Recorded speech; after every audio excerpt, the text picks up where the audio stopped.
Media మిత్రులందరికీ కూడా స్వాగత సమాంజలి తెలియజేస్తూ తెలంగాణలో నిన్న వచ్చిన మున్సిపల్ ఎలక్షన్ నోటిఫికేషన్లో బీసీలకు మరొకసారి అన్యాయం చేస్తూ 2.5 కోట్ల గొంతులు బీసీ రిజర్వేషన్ల కోసం గొంతెత్తిన పెడచెవిన పెట్టి ప్రభుత్వం మళ్ళీ నోటిఫికేషన్తో ముందుకెళ్ళిన సందర్భాన్ని పురస్కరించుకొని జాతీయ బీసీ సంక్షేమ సంఘం ఆధ్వర్యంలో ఈరోజు ఈ కార్యక్రమాన్ని నిర్వహించడం జరిగింది.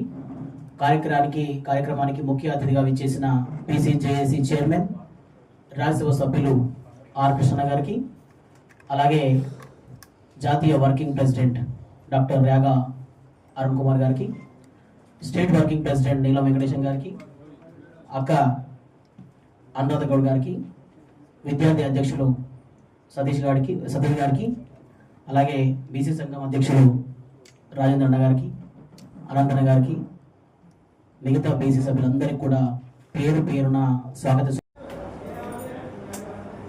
2 సంవత్సరాలుగా గొంతు చించుకున్న బీసీల మాట పెడిచెన పెట్టి నిన్న ప్రభుత్వం మున్సిపల్ ఎలక్షన్ల కోసం నోటిఫికేషన్ ఇచ్చింది. మీరు గమనించాలి, ఈ డిజిట్స్, ఈ సంఖ్యకు సంబంధించి మీడియా మిత్రులకు మళ్ళీ ఒకసారి విజ్ఞప్తి చేస్తున్నా. రాష్ట్రంలో 2996 స్థానాలకు, మున్సిపల్ కౌన్సిలర్ స్థానాలకు ఎలక్షన్ జరుగుతున్నాయి. దీంట్లో 56% పైగా ఉన్న బీసీలకు కేటాయించింది 28%. అంటే 854 స్థానాలు మాత్రమే బీసీలకు కేటాయించడం జరిగింది. అలాగే చైర్మన్ పోస్టులలో కూడా 56% ఉన్న బీసీలకు 36 పోస్టులు రిజర్వ్ చేయబడ్డాయి. 15% లోపున్న ఆధిపత్య కులాలకు 61% కేటాయించబడ్డాయి. మరి ఈ వేదిక ద్వారా ఒక్కటే ప్రశ్నిస్తున్నాం, రాహుల్ గాంధీ గారు, మీరు దేశవ్యాప్త పర్యటనలో మేము బీసీలను ఎక్స్రే తీసి వారెంతో వారి వాటా ప్రకారం ఇస్తాము, రాజకీయ వాటా ఇస్తాము, వనరులో వాటా ఇస్తాము, అధికారంలో వాటా ఇస్తామని నమ్మించి ఓట్లు వేయించుకున్న తర్వాత మీరు అధికారంలో ఉన్న రాష్ట్రంలోనే మీ వాగ్దానాలకు విలువ లేనప్పుడు, మీరు అధికారంలో ఉన్న రాష్ట్రంలోనే బీసీలకు అన్యాయం చేస్తున్నప్పుడు రేపొద్దున మిగతా రాష్ట్రాల్లో మీరు ఏ మొహం పెట్టుకొని మీరు ఈ వాగ్దానం చేస్తారు? దేశవ్యాప్తంగా మీరు బీసీలకు రిజర్వేషన్ ఏ మొహం పెట్టుకొని ఇస్తారని చెప్పేసి ఈ వేదిక ద్వారా ప్రశ్నిస్తున్నా. అలాగే ప్రతిపక్షాలు మీరు చూస్తే 2.5 కోట్ల బీసీలకు సంబంధించిన సమస్య ఇంత తీవ్రంగా నడుస్తుంటే ప్రతిపక్ష నాయకులు బీసీలకు సంబంధించి ఒక్క మాట మాట్లాడరు. ఈయన బొగ్గు కుంభకోణం అంటాడు, ఆయన ఫోను ట్యాపింగ్ కుంభకోణం అంటాడు. మనందరినీ బీసీలకు నట్టేట ఉంచుతున్నారు. గడిచిన 2 నెలలుగా అటు ప్రతిపక్షము ఇటు ప్రభుత్వము కావాలని చెప్పి బీసీలను పక్కదారి పట్టించడానికి రకరకాల కారణాలతోటి మీడియాలో బీసీల వార్తలు రాకుండా, బీసీల గొంతు వినబడకుండా, అసలు 2.5 కోట్లకు సంబంధించిన ప్రజల సమస్య గురించి మాట్లాడాల్సిన విషయాలను పక్కన పెట్టి ఇంత దారుణంగా ప్రవర్తిస్తున్న పరిస్థితులు ఉన్నాయి. బీసీలంతా గమనిస్తూనే ఉన్నారు.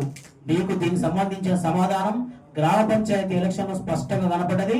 అట్లాగే ఇప్పుడు కూడా ఈ సమాధానం మీకు రాబోయే మున్సిపల్ ఎలక్షన్ లో కూడా కనబడుతుందని చెప్పి ఈ వేదిక ద్వారా తెలియజేస్తున్నా. అట్లాగే పిసిసి అధ్యక్షులు మాటికి మాట్లాడుతూ చెప్తుంటారు, మేము 42% ఇవ్వకుండా ఎలక్షన్ ముందుకెళ్ళాం. రేవంత్ రెడ్డి గారు, ముఖ్యమంత్రి గారు చెప్తుంటారు, మేము 42% ఇవ్వకుండా ముందుకెళ్ళాం. మరి చేస్తున్నది ఏంటి? చెప్తున్నది ఏంటి? చేస్తున్నది ఏంటి?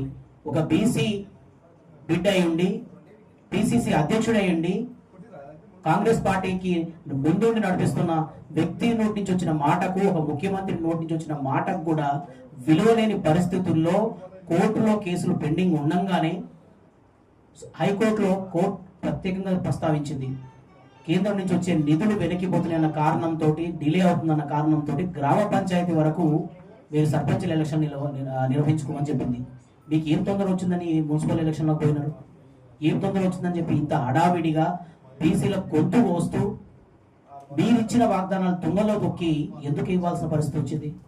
అంటే అక్కడ బీసీలకు ఎక్కడ 56% ఇస్తే మీరు ఇచ్చింది 42% హామీయే, కానీ మీరు తీసిన లెక్కలలో స్పష్టంగా 56% పైగా ఉన్నారు బీసీలు. అంటే ఈ లెక్క ప్రకారం 56% ఇవ్వాలి. మరి మీరు గతంలో ఏం చెప్పారు? కోర్టులో అంశం ఉంది కాబట్టి మేము పార్టీ పరంగా ఇస్తామని చెప్పారు. వాటి ప్రస్తావన కూడా లేదు. మీరు ఎక్కడ మాట్లాడట్లేదు. మీకు నిజంగా బీసీల మీద ఏ మాత్రం చిత్తశుద్ధి ఉన్నా రేపు పొద్దున మీరు ప్రకటించబోయే బీ ఫామ్లలో, ఎంపీటీసీ, జడ్పీటీసీలలో ఖచ్చితంగా 56% పార్టీ పరంగా కూడా ప్రకటించిన తర్వాతనే మీరు ఈ విషయం గురించి మాట్లాడాలి, ఎలక్షన్ల గురించి ముందుకెళ్ళాలి అని చెప్పేసి ఈ వేదిక ద్వారా మీరు డిమాండ్ చేస్తూ, ప్రధాన ప్రతిపక్షాలు కూడా బీసీలను అన్యాయం చేసే పరిస్థితులన్నీ కూడా గమనిస్తున్నారు. మీరు ఏ మాత్రం కూడా పట్టించుకోకుండా మీ మీదకి వచ్చిన బాల్ అంటే ఫోన్ ట్యాపింగ్ గురించి వాళ్ళు మాట్లాడితే బొగ్గు కుంభకోణం గురించి వీళ్ళు మాట్లాడతారు. అంటే మీరు చేసిన కుంభకోణాలు, ఒకరు చేసిన కుంభకోణాలు ఇంకొకరి గురించి మాట్లాడటమేనా? ఈ దేశంలో రాష్ట్రంలో ఉన్న 2.5 కోట్ల బీసీల సమస్య గురించి, రిజర్వేషన్ల గురించి ఏదైనా మాట్లాడేది ఉందా? ఇది కూడా స్పష్టంగా చెప్పండి.